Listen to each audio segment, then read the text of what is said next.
Large sabor de stasera, cu quelle de vino, ma non fa per te.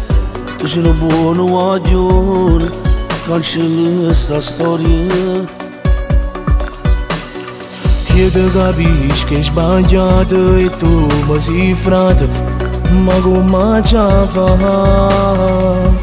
Che non la sacci evitare, perché la voglio bene. Com'è difficile e tu mi puoi capire che l'hai sposato tu sei non è cosa, te no marito, no figlio e una casa, non può distruggere per una stronzata una storia così. Che l'hai sposato ma sono innamorato, che posso fare oramai sono perduto, e m'ha giurato che io la s'acchillata per vivere con me.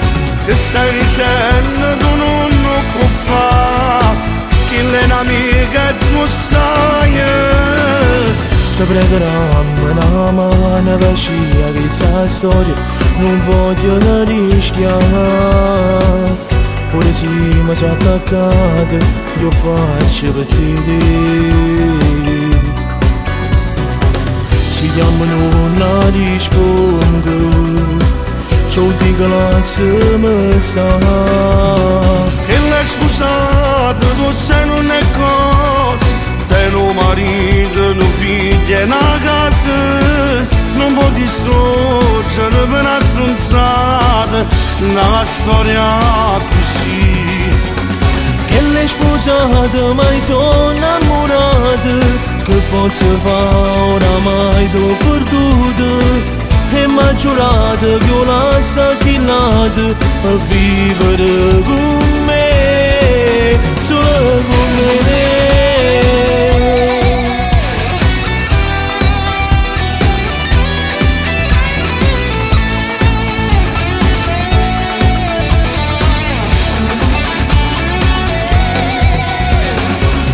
Sposato tu sei non è cosa, te no marito, no figlio e una casa, non può distruggere per una stronzata una storia così, tu non lo puoi fare.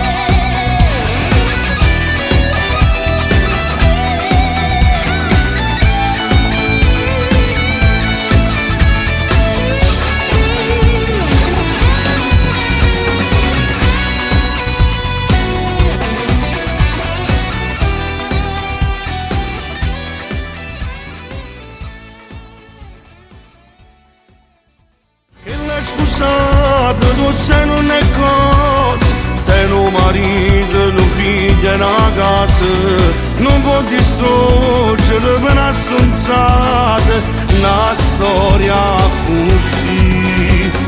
Che l'hai sposato ma sono innamorato, che posso fare oramai sono perduto,